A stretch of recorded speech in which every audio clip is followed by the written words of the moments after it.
कितना बड़ा काम किया है आज यहाँ आकर। मेरे सम्मान के लिए नहीं, एक पत्रकार की याद में आप सब जमा हुए हैं।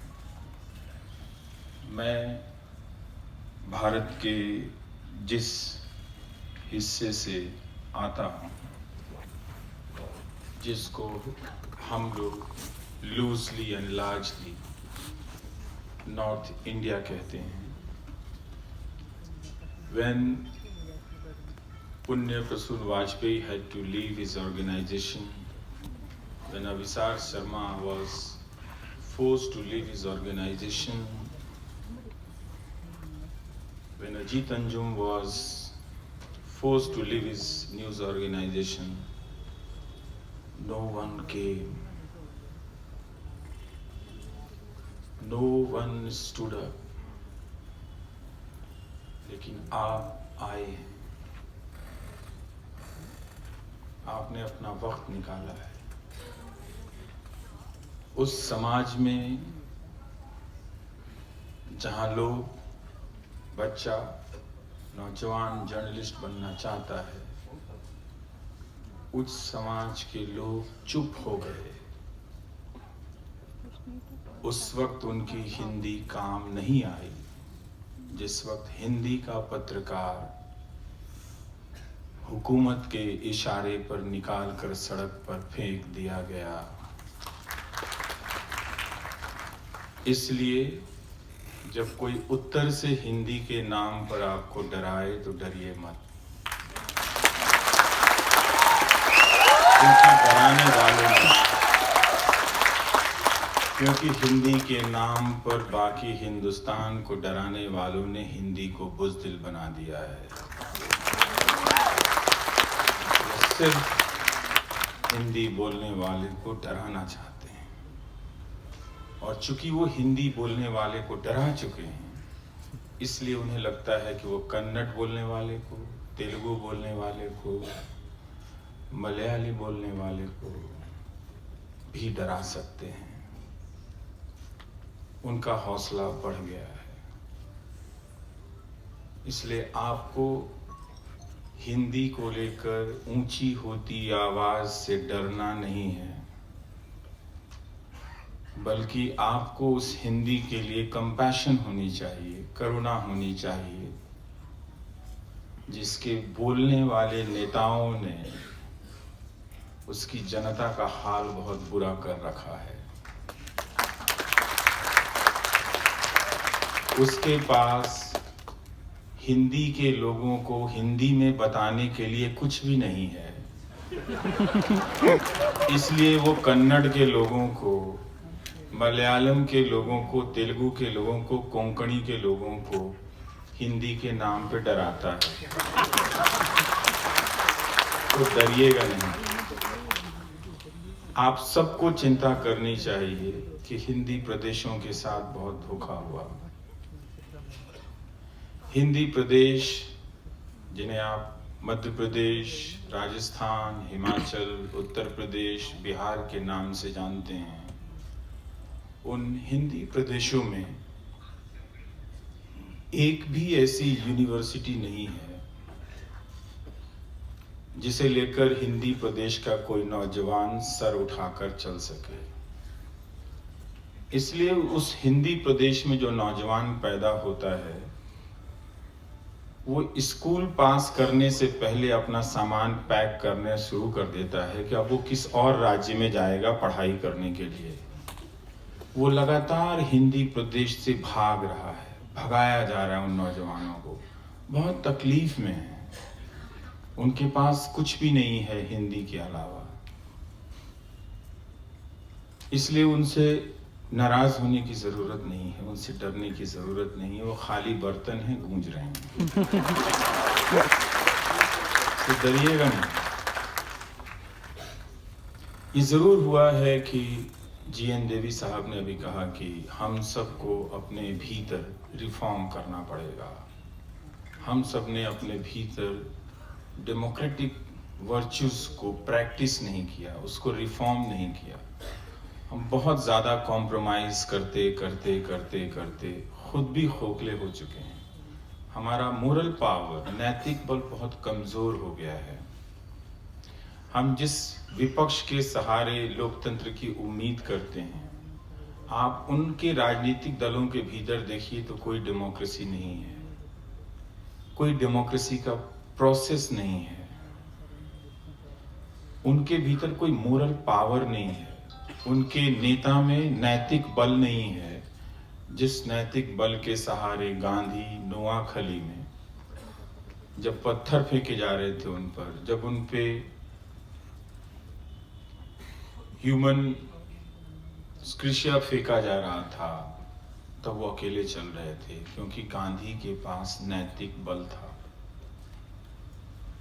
समाज जब वहशी हो गया था, हिंदू और मुसलमान दोनों मामूली अफवाहों के दम पर एक दूसरे को मारने लगे थे, तो उसके बीच में गांधी नोआखली में अपने नैतिक बल के दम पर चल रहे थे।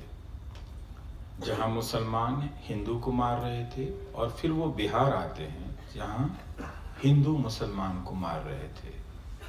और उस दौर में गांधी ये कहने की हिम्मत रखते हैं कि मैं हिंदू हूं, मैं सिख हूं, मैं पारसी हूं, मैं मुसलमान भी हूं। आज कोई नहीं कह सकता, आज वो नाटक के तौर पे भी नहीं कह सकता, क्योंकि उसका दिमाग सुन्न हो गया है। वो गांधी से बहुत दूर जा चुका है। उसके भीतर अनैतिकताएं, इमोरलिटी इतनी ज्यादा जमा हो गई हैं कि वो अब आपको कोई राजनीतिक विकल्प, लोकतांत्रिक सोच नहीं दे सकता है। इसलिए विकल्प अगर आना है तो आपके भीतर से आएगा, वरना नहीं आएगा। आपको अपने भीतर लीडर पैदा करना पड़ेगा।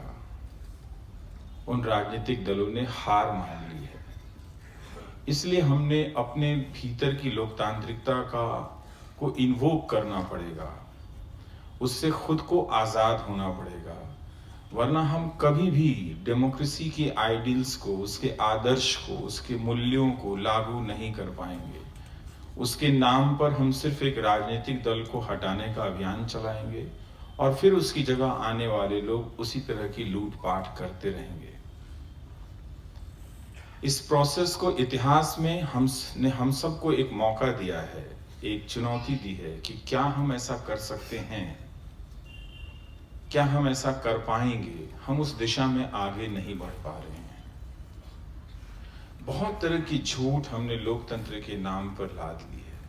आम आदमी को 20-20 साल तक इंसाफ नहीं मिलता है। इस डेमोक्रेसी ने उन्हें कुछ नहीं दिया, और ये चुनाव आयोग हर 5 साल के बाद हमें भरमाता है कि वोट देना ही लोकतंत्र का महान काम है। वो सबसे छोटा काम है। बल्कि उसे ये कहना चाहिए कि अगर आपने तैयारी नहीं की है मतदान के पहले, तो आपको मतदान केंद्र पे नहीं जाना चाहिए। मतदान केंद्र इंसानों को भेड़ों की तरह हाँक के वहां ले जाने की जगह नहीं है कि आप पिछले चुनाव की 60% की तुलना में इस बार 80% वोट दे आए हैं।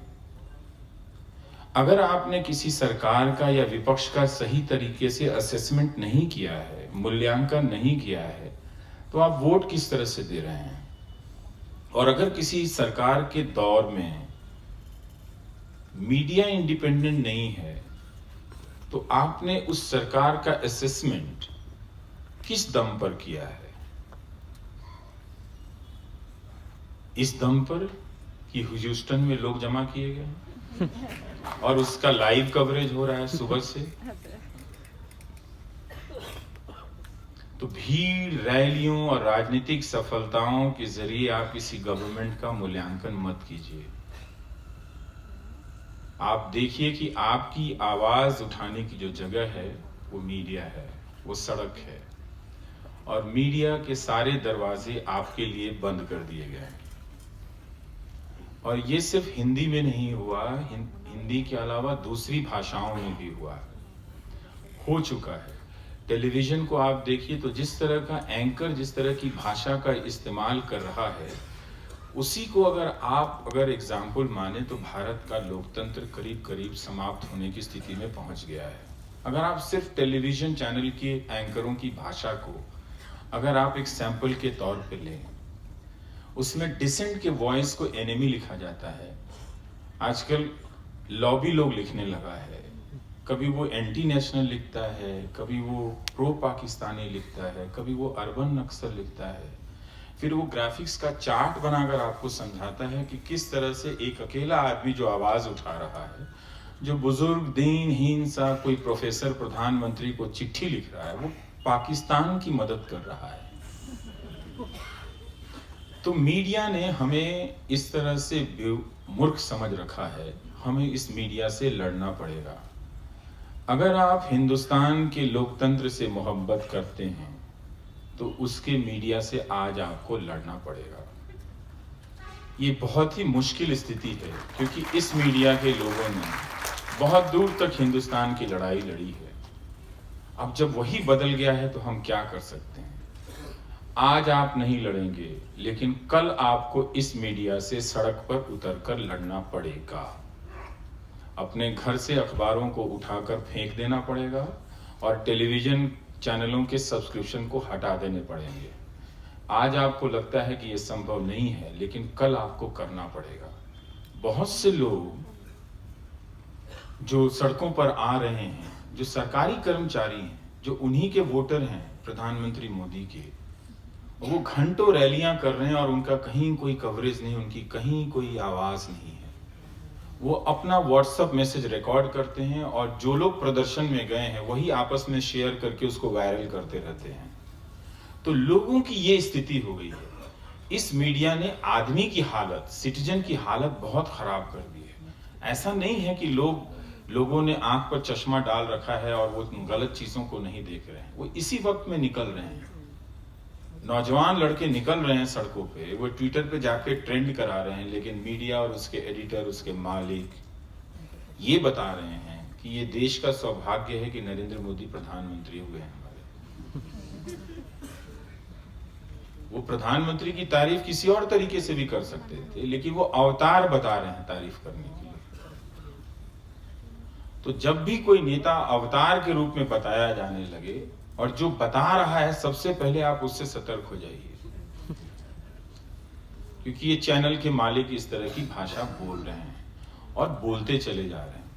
तो अगर हम एक नागरिक के रूप में सख्ती नहीं बरतेंगे, लोकतंत्र में एक चीज समझनी चाहिए कि जाकर वोटिंग देना और यूं फोटो खिंचाना, ये सबसे वल्गर फॉर्म है उसका। आपको पता है इस बात का? ये हमारे चैनल के भी लोग करते हैं। सेल्फी खिंचाइए वोटिंग फिंगर के साथ। हम एक जिम्मेदार का काम करने गए हैं, जिम्मेदारी का काम करने गए हैं, एक फैसला करने गए हैं कि कौन सरकार बनाएगा। आप करें कि बस यही है आज के दिन का महत्व कि फोटो खिंचाइए और एक सेल्फी लेके हमें भेज दीजिए, हम ट्विटर पे डालेंगे। ये चुनाव आयोग भी सिखा रहा है आपको। खैर, उनका मैंडेट दूसरा है, उनका मैंडेट है अरेंजमेंट करना। लेकिन आप इस भ्रम में मत रहिएगा कि 80% मतदान का हो जाना लोकतंत्र का हो जाना है। लोकतंत्र का असली काम मतदान केंद्र से लौट के आने के बाद होता है कि आपने जिसको वोट दिया है वो सही काम कर रहा है कि नहीं। और इस असेसमेंट में आप ये ध्यान रखिए कि भाई लीडर को वोट तो हमने दिया है, ये मीडिया क्यों नाच रहा है लीडर के आगे पीछे। ये मोदी के जो समर्थक हैं वही परेशान है इस मीडिया से कि इसका क्या करें। सारे नौजवान जो मोदी जी को बढ़ चढ़ कर वोट देते हैं वही परेशान है कि उनकी आवाज कोई नहीं दिखाता है। मोदी जी बना रहे हैं ये नौजवान, लेकिन जब ये नौजवान उनसे कोई बात अपनी पहुंचाना चाहते हैं तो ये मीडिया उनके बीच में दीवार बनकर खड़ा हो जाता है। तो हिंदुस्तान का मीडिया, इस वक्त का जो मीडिया है, वो भारत के लोकतंत्र की हत्या कर रहा है। अब ये आप पर निर्भर करता है कि क्या आप रोज शाम को भारत के लोकतंत्र की हत्या होते देना चाहते हैं। इसका बड़ा भयानक असर पड़ रहा है समाज में। सूचनाओं को, इंफॉर्मेशन को गायब कर दिया गया है और बड़ी बड़ी बातें कर दी जा रही हैं। उन्होंने कहीं भाषण दे आए कि कश्मीर के लोगों को गले लगा लेना। भाई कहाँ जाए गले लगाने? एक एमपी को जाना होता तो सुप्रीम कोर्ट से वीजा ले रहा है, फिर सुप्रीम कोर्ट बता रहा है कि तुम जाओगे। जो 3 बार का चीफ मिनिस्टर है या 2 बार का, 1 बार का चीफ मिनिस्टर रहे हैं गुलाम नबी आजाद, भाई आप जाएंगे तो दाएं बाएं मत कीजिएगा, 4 लोग मिलेंगे तो रैली मत कीजिएगा, जाके चले आइए। तो मुझे तो समझ में नहीं आता कि कल को गुलाम नबी आजाद चले जाएं और 5000 लोगों को गले लगाने लगे तो पता चला कोर्ट ही जेल में बंद कर दे कि आप तो पॉलिटिकल काम कर रहे थे। उनको बोलना पड़ेगा जी प्रधानमंत्री जी ने कहा था कश्मीर के लोगों को गले लगाने। तो जाने का कुछ है नहीं तो गले कहां लगाएंगे, किसको लगाएंगे गले? पहले कश्मीर के तो लोग आपस में गले लगा लें, अपने माँ बाप बच्चों से बात तो कर लें। वो तो फिर उन्होंने कहा हम 370 को लेके 370 जगह सभाएं करेंगे। अच्छी बात है, आप कीजिए। आप भुवनेश्वर में कर रहे हैं, पटना में कर रहे हैं, सोपोर में कर ही नहीं रहे हैं। आपने जब गले लगाने की बात कही तो सारे मंत्रियों को सबसे पहले कश्मीर के गांव-गांव में जाके गले लगाना चाहिए था ना लोगों को। तो भुवनेश्वर में क्या कर रहे हैं? वहां के तो आधे लोगों ने ट्रक पे कश्मीर के बारे में पढ़ के जाना होगा या वो गदर फिल्म देखी होगी। बिहार में क्या कर रहे हैं कश्मीर को लेके? इसलिए इरादा उनका वो है कि जो उत्तर भारत है, जिसे मैं व्यथित भारत कहता हूँ, पीड़ित भारत कहता हूँ, जिसको मैं हिंदी प्रदेश कहता हूँ, उसके ऊपर इस तरह के मुद्दे लगातार थोपे जा रहे हैं ताकि हिंदी प्रदेश का नौजवान जो है या उसके माँ बाप जो है, उसका जो समाज है, कभी उससे बाहर नहीं निकल सके। ये सब हिंदी प्रदेश की आकांक्षाओं को, एस्पिरेशंस को खत्म करने के लिए किया जा रहा है। अभी अक्टूबर से राम मंदिर का ड्रामा चलेगा, टीवी पे शुरू हो चुका है, रोज टीवी पे उसको लेके डिबेट होता रहता है, रोज चल रहा है डिबेट। तो क्या फैसला किया है मीडिया ने? क्या वो तब तक कोशिश करेगा कि हिंदू और मुसलमान दोनों आमने सामने खड़े हो जाएं? जला देना चाहता है इस देश को और आप जल जाना चाहते हैं। इसलिए ये सारा कुछ हिंदी प्रदेश के लिए किया गया, समझिए इस बात को। वरना 370 को लेकर अगर सभा करनी थी तो सबसे पहले श्रीनगर में करते, किश्तवाड़ में जाके कर लेते, बाबा अमरनाथ के साये में कर लेते, वैष्णो देवी की माता वैष्णो देवी के साये में कर लेते, और वहां नहीं कर रहे हैं। लेकिन आपको बता रहे हैं हमें कश्मीर के लोगों को गले लगाना है और कश्मीर को स्वर्ग बनाना है। आप कमाल है। आज आप स्वर्ग बना रहे हैं, कल कहेंगे हम राम भी बना देंगे, हम विष्णु भी बना देंगे, हम ब्रह्मा भी बना देंगे, स्वर्ग की रचना आप कर देंगे। आप कमाल है। तो ये यूपी बिहार को भी स्वर्ग बना दीजिए, कम से कम सेमी स्वर्ग बना दीजिए, नॉट फुल स्वर्ग। Please make my UP and Bihar to a semi स्वर्ग। At least give us a nice 2-3 universities where we can read, where we can study, where our youths can flourish. They get new kind of ideas, boldness. Give us a good hospital in UP and Bihar so that they don't have to travel so far to reach Delhi AIIMS. They are being looted. And these students who do not understand, we easily understand one thing, how to hate Muslims and how to become to Hindu-Muslim debate.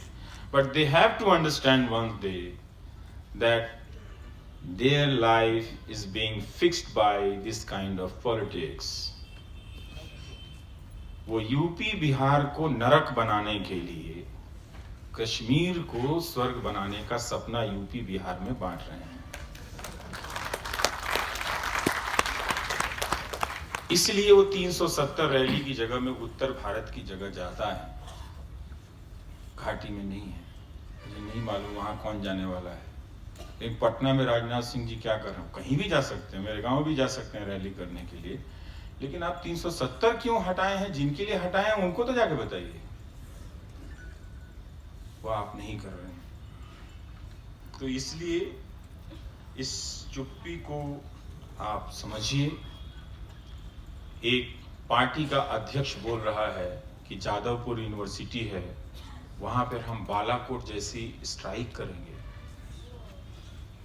यही बात हिंदी प्रदेश के नौजवानों को समझानी है कि तुम्हारी university को कितनी आसानी से पाकिस्तान कह दिया जाता है। क्या मजाक है। अमीर लोगों ने तो अपने बच्चे अमेरिका के यूनिवर्सिटीज में भेज दिए, तुम्हारे लिए तो कोई यूनिवर्सिटी नहीं बची है। दिलीप घोष का बयान छपा है कि वो जाधवपुर यूनिवर्सिटी में वो बालाकोट जैसा स्ट्राइक कर देंगे। जिस देश में यूनिवर्सिटी को लेकर इस तरह की बातें कही जा रही हैं, वो देश कभी स्वर्ग नहीं हो सकता है। आप कश्मीर की चिंता छोड़ दो। कश्मीर जो स्वर्ग हुआ है, जिसे स्वर्ग कहा जाता था, वो इसलिए कहा जाता था कि प्रकृति ने उसे खूबसूरती बरती है। आप पहाड़ नहीं पैदा कर सकते, आप दिलों को जोड़ लीजिए। ये काम कर सकते हैं तो करके दिखा दीजिए। हमारी शुभकामनाएं आपके साथ। तो दाएं बाएं भटकाने वाली बातें मत कीजिए।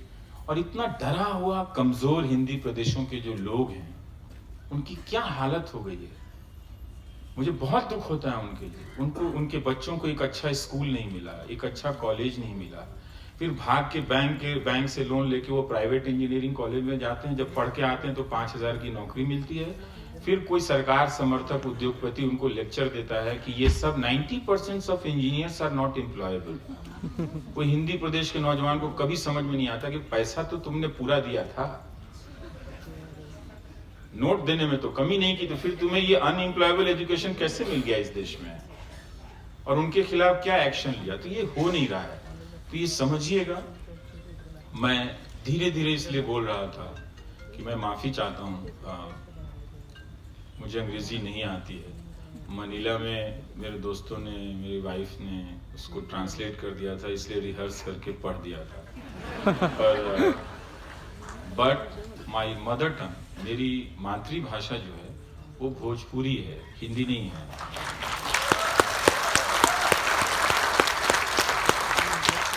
मैं भोजपुरी का हूँ। हिंदी मैंने अंग्रेजी के रिप्लेसमेंट में सीखी थी। दिल्ली पहुंचा तो पता चला अंग्रेजी तो कोई और निकली। तब तक बहुत लेट हो चुका था और मैं अंग्रेजी उस तरह से नहीं सीख पाया कि आप लोगों के बीच आकर जो मैं कहना चाहता हूँ वो ठीक ठीक कह सकूं। इसलिए अगर आप मेरी बात को नहीं समझ पा रहे हैं तो मैं माफी चाहूंगा। और भोजपुरी मेरी मातृभाषा है। इसमें कोई बहुत खुश हूं मैं इससे कि मैं एक जिंदा दिल मेहनत कश लोगों की भाषा समाज से आता हूं, जो देश के किसी भी हिस्से में जाकर मजदूरी कराते हैं। केरल में भी, कश्मीर में भी हमारे बिहार के लोग मजदूरी करते हुए मिल जाएंगे और भोजपुरी बोलते हुए चले आएंगे। तो उस भाषा से आते हैं जो अपनी मजदूरी करने की प्रक्रिया में पूरे देश को अपना समझता है। वो जाता है तो भोजपुरी को थोपने नहीं जाता। कभी आप नहीं सुनेंगे भोजपुरी वाले को कि सारे देश की भाषा भोजपुरी हो, नहीं बोलते। क्योंकि वो उसकी फितरत अलग है। इत्तेफाक की बात है, मैं कन्नड़ में भी पैदा हो सकता तो आज मैं आप लोगों की सारी बातें सुनता, दुराईस्वामी जी की सारी बातें सुनता और तालियां मैं भी बजाता। लेकिन क्या कमाल की बात है, आज की शाम कितनी अच्छी है कि 2 साल पुराना ट्रस्ट है और 102 साल के इसके अध्यक्ष हैं।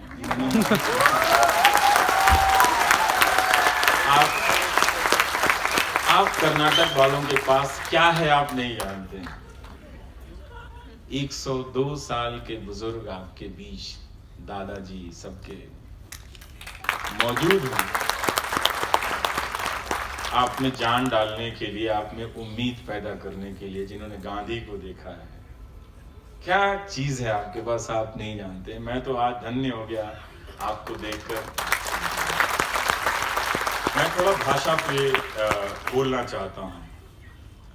तो जैसा कि मैंने बताया कि ठीक ठीक तरीके से मुझे भारत की 2 भाषा आती है, एक भोजपुरी, हिंदी, और काम चलाऊ उर्दू, और अंग्रेजी चूंकि मैं पढ़ लेता हूँ, उसमें कोई दिक्कत नहीं होती है। तो स्कूल के दिनों में, और इस पॉलिटिक्स को आप समझिए कि भाषा से कैसे रिश्ता बनता है। हम जब, और ये आपके साथ भी होता होगा, कन्नड़ वालों के साथ भी होता होगा, तमिल वालों के साथ होता होगा, कि अंग्रेजी हमारा क्या कर डालती है। हमारा भाषा से रिश्ता जो बनता है पहले डर से बना।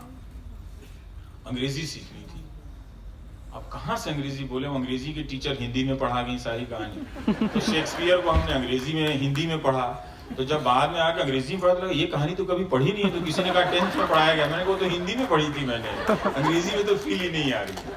तो हम भाषाओं के साथ कई तरीके से जीते हैं, लेकिन डर गया अंग्रेजी से तो छिप गया हिंदी के पास जाकर।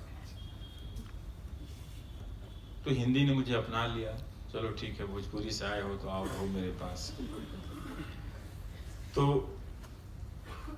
तब मुझे हिंदी लगती थी कि थरथराहट, जो डरना घबराना कहते हैं, उसमें जब पसीना निकलता है तो उस पसीने को पोंछती हुई सूती साड़ी लगती थी। जिसे आप अपने हाथ के बीच में रखकर, उंगलियों के बीच में रखकर उसकी मुलायमियत को महसूस कर सकें। मेरी हिंदी वो हिंदी थी, क्योंकि इसे बोलने वाले जिस समाज के लोग आते हैं वो कई मानकों पर पीछे रह गए जिंदगी में। तो उन्होंने उस हिंदी को उसी तरह से बांधा, पोछा, लपेटा, कभी गमछा बनाया, कभी पोछा बनाया, कभी साड़ी बनाई। तो उस तरह से हिंदी थी, और उसने बहुत संभाल के रखा कि किसी भाषा से मत डरना और किसी भाषा को मत डराना। ये सूती साड़ी की फितरत है,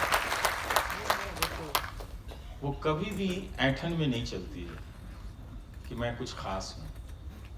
सूती साड़ी की अपनी गरिमा यही होती है कि मैं सामान्य हूं।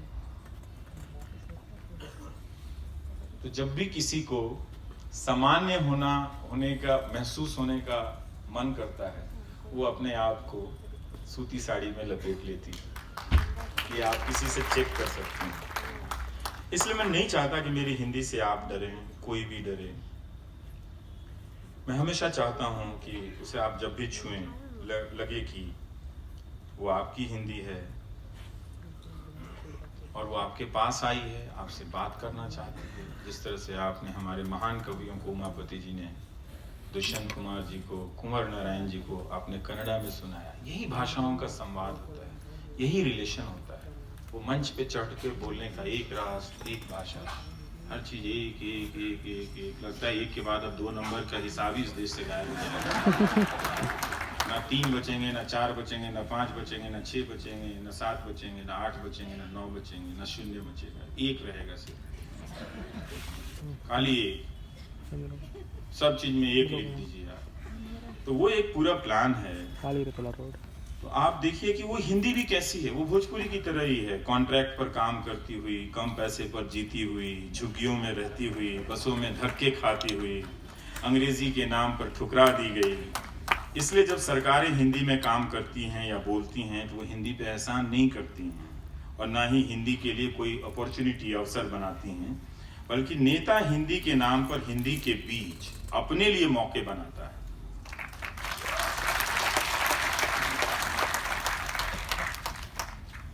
हिंदी को पता है कि नया नया जो नेता आया है शहर में वो पुराने की तरह ही है। उसके कमरे के बाहर नेम प्लेट हिंदी में हो जाने से हिंदी सरकार नहीं हो जाती है, तो अभी भी गवर्नमेंट है, वन नेशन। आज भी हिंदी प्रदेशों के नौजवानों को हिंदी के नाम पर 2nd क्लास स्कूल मिले, कॉलेज मिले, उन्हें नॉलेज से दूर रखा गया, और हिंदी की जनता को हिंदी के नाम पर कुछ मिला नहीं। इस कारण करोड़ों की संख्या में हिंदी प्रदेश के नौजवान अपनी जिंदगी बचाने के लिए दूसरे राज्य भागे, दूसरे देश गए, मनीला तक पहुंच गए बिहार के लड़के वहां मेडिकल करने के लिए।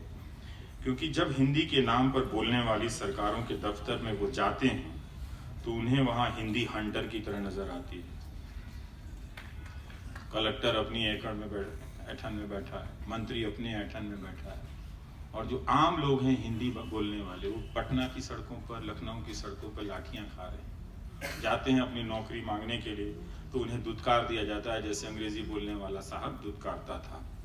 इसलिए मैं कहता हूं कि मेरी हिंदी प्रधानमंत्री की हिंदी नहीं है, गृह मंत्री की भी हिंदी नहीं है। कुर्सी पर बैठते ही हिंदी अंग्रेजी की तरह बोलने लगती है। वो हमेशा प्रभाव, इन्फ्लुएंस ना होने की कुंठा से ग्रसित है। उसको कॉम्प्लेक्स है कि हिंदी का प्रभाव क्यों नहीं है, चारों तरफ है, लेकिन फिर भी वो अपने कॉम्प्लेक्स से कभी बाहर नहीं आ सका नेता। तो उसको लगता है कि हिंदी का प्रभाव होना चाहिए। मगर हिंदी का आम आदमी जो है वो हिंदी के प्रभाव से नहीं, वो हिंदी के प्रभाव से नहीं, हिंदी के अभाव से जूझ रहा है। तो हिंदी का अभाव क्या है? यही कि हिंदी में कोई अवसर नहीं, कोई अच्छा स्कूल नहीं है। अब मैं कह दूंगा शिवराज सिंह चौहान जी को कि आपने अटल बिहारी वाजपेयी जी के नाम पे हिंदी यूनिवर्सिटी बनाई, उसकी हालत इतनी खराब क्यों है? बुरा मान जाएंगे, इंग्लिश बोलने लगेंगे फिर। मैं नहीं चाहता। भोपाल में पता कीजिएगा, मैं आ रहा हूं उस पे, थोड़ा सा मुझे, अब आप लोगों ने इतनी देर बैठा तो 5 मिनट और सुनिए। तो हिंदी का आम आदमी हिंदी के प्रभाव से नहीं, हिंदी में अभाव से जूझ रहा है। भाषा में नॉलेज का जो संसार है, ज्ञान का संसार का अभाव उसे और गरीब बना रहा है, वो गरीब हो गया है। हिंदी प्रदेश का नौजवान हिंदी से भागता फिर रहा है। हिंदी के नाम पर ललकारने वाले, आपको चैलेंज करने वाले नेता नहीं बताते हैं कि क्यों यूपीएससी में हिंदी भाषी छात्रों की संख्या कम होने लगी है।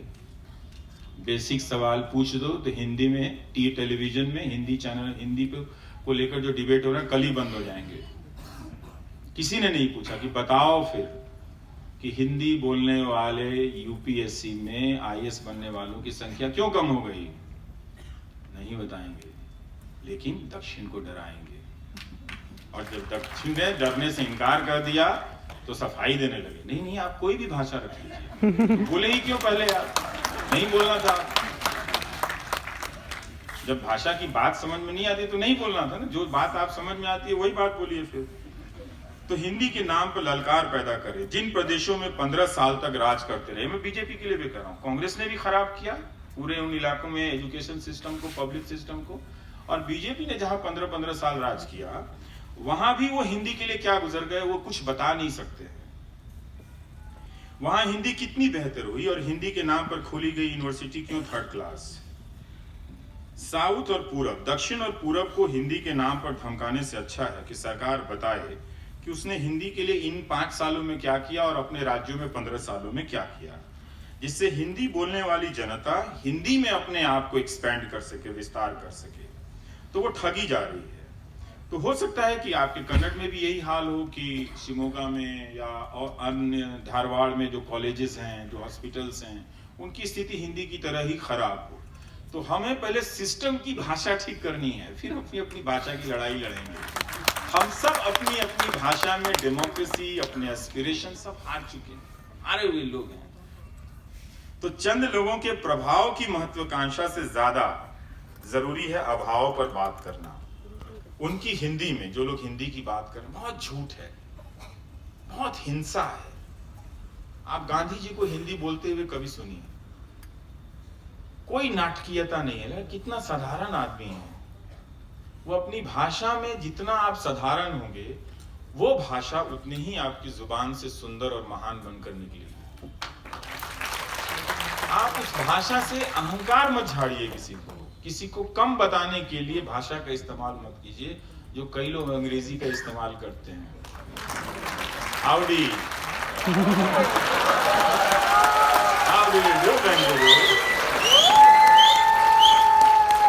तो मैं ऐसे लोगों की हिंदी से दूर रहता हूं। आप भी दूर रहिए। उस हिंदी के करीब रहता हूं जो केदारनाथ सिंह की हिंदी है, जो कुंवर नारायण की हिंदी है, बाबा नागार्जुन की हिंदी है, राही मासूम रजा की हिंदी है, निर्मल वर्मा की हिंदी है, कृष्णा सोबती की हिंदी है, महादेवी वर्मा की हिंदी है, ओम प्रकाश वाल्मीकि की हिंदी है। इनकी हिंदी में हिंदी आपको रुई के फाहे की तरह नजर आएगी। हुक्मरानों की हिंदी उनकी जुबान से उतरते ही लाठी हो जाती है। चलो चलो सबको हिंदी बोलना है, अदरवाइज इंडिया एक नहीं होगा। तो केदारनाथ सिंह की कविता है, उम्मीद करता हूं कि आप तक पहुंचेगी। मेरा अनुरोध है भरे चौराहे पर करबद्ध अनुरोध, I am pleading, the poet is saying that I am pleading, भरे चौराहे पे करबद्ध हाथ जोड़कर अनुरोध कि राज नहीं भाषा, वो राज और राजभाषा में से राज को अलग करते हैं कि राज नहीं भाषा, भाषा भाषा सिर्फ भाषा रहने दो मेरी भाषा को। इसमें भरा है पास पड़ोस और दूर दराज की इतनी आवाजों का बूंद बूंद अर्क कि मैं जब भी इसे बोलता हूं तो कहीं गहरे अरबी, तुर्की, बांग्ला, तेलुगु, यहां तक कि एक पत्ती के हिलने की आवाज भी सब बोलता हूं जरा जरा जब बोलता हूं हिंदी। तो केदारनाथ सिंह की हिंदी में एक राष्ट्र एक भाषा नहीं है, केदारनाथ सिंह की हिंदी में पूरा संसार है, बांग्ला, तमिल, अरबी सब है। तो जो लोग हिंदी के नाम पर एकता की बात करते हैं उन्हें एक चीज याद दिलाना चाहता हूं, हमारा भारत हिंदी के आने से बहुत पहले का है। जब हिंदी नहीं आई थी तब से भारत है। पाली, ब्राह्मणी, ये सब हिंदी तो नहीं थे। तो चारों कोनों से भारत की अलग अलग भाषाओं ने भारत को भारत बनाया और हजारों साल तक भारत की कल्पना बगैर किसी एक भाषा या बगैर हिंदी के साकार होती रही। हुई कि नहीं हुई? हम कब से हिंदी की बात कर रहे हैं? 200 साल से, 1881 के आसपास जब फारसी की जगह हिंदी का इस्तेमाल होना शुरू हुआ तब से ही बात कर रहे हैं। उसके पहले तो हिंदुस्तान था, दक्षिण था, पूरब था, कहां नहीं था। तो कितनी बोलियां थी, कितनी भाषाएं थी। तो कई सारे आज भारत को एक भाषा की क्यों जरूरत पड़ी? तो भारत का जो वजूद है वो हिंदी के वजूद में आने से बहुत पहले का है। और हिंदी के भीतर की जो बोलियां हैं उनका क्या होगा? राजस्थानी का क्या होगा? मारवाड़ी का क्या होगा? अवधी का क्या होगा? भोजपुरी, मैथिली, इन सब भाषाओं का क्या होगा? अंगिका का क्या होगा? वो सब थे, वो सब भाषाओं को हमने वो गायब कर दिया। तो देश की एकता की कल्पना करना किसी एक भाषा के जरिए इतिहास के बोध को धोखा देना है। संस्कृत और फारसी को भी कभी गुमान था, वो रहा होगा कि वो हुकूमत और वर्चस्व की भाषा है, पावर की लैंग्वेज है फारसी या संस्कृत। उनकी आज हालत क्या है आप देख लीजिए। अगर हम सच्चे भाषा प्रेमी हैं तो भारत की भाषाओं को, भाषा को नहीं,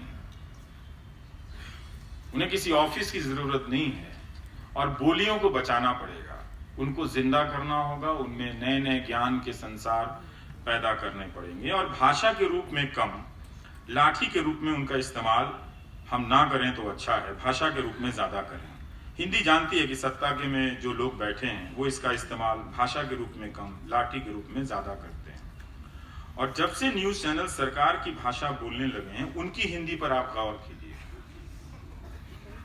कीजिए। धमका रहे हैं, झूठ बोल रहे हैं, चुनौती दे रहे हैं, हिंसा है। चैनलों की हिंदी जो है वो बहुत फ्यूडल हिंदी है, चाहे वो मेल बोल रहा हो हिंदी या फीमेल एंकर बोल रही हो, पर वो हिंदी नहीं है, वो बहुत ही एक्सक्लूड करने वाली भाषा है, हिंदी के ही समाज को अपने से दूर करने वाली भाषा है। अब मैं यहाँ पर युवा अनंत मूर्ति जी की एक बात पढ़ना चाहता हूँ। वो लिखते हैं कि भारतवासियों के अनुभव को लिखने वाली, बताने वाली भाषा के रूप में हिंदी का विकास होना चाहिए। पूरे भारत की संवेदना को अभिव्यक्त करने की क्षमता हिंदी में आनी चाहिए। हिंदी को भारतीय बनना चाहिए। वो कैसे बनेगी? किंतु ऐसा हो नहीं पा रहा है। ये हिंदी का दुर्भाग्य है। हिंदी के लोग अन्य प्रांतीय भाषा नहीं सीखते, इसलिए हिंदी का विकास नहीं हुआ। बहुत सही बात है। आज ही पढ़ा डेक्कन हेरल्ड में कि बेंगलुरु के टैक्सी वाले वो 5 भाषाएं बोलते हैं। कमाल है। वो तेलुगु, तमिल, अंग्रेजी, हिंदी, मलयालम, ये 5 भाषाएं यहाँ के बेंगलुरु के टैक्सी वाले बोलते हैं। भाषा के मामले में उन्होंने अपने भीतर कई भाषाओं को, वो एक इंसान के तौर पे कई भाषाओं की कड़ी बन गए, ना कि उन सब को हटाकर एक भाषा थोपी गई। ये कमाल शानदार कहानी है कि बेंगलुरु के टैक्सी वाले कम से कम 5 और ज्यादा से ज्यादा कई बार 7-8 भाषाएं भी वो जानते हैं। तो हिंदी को लेकर इन सबसे पूछिए कि जब उत्तर प्रदेश में इसी साल, आप सबको फिर से बता देता हूं, कि जब 10वीं और 12वीं के रिजल्ट आए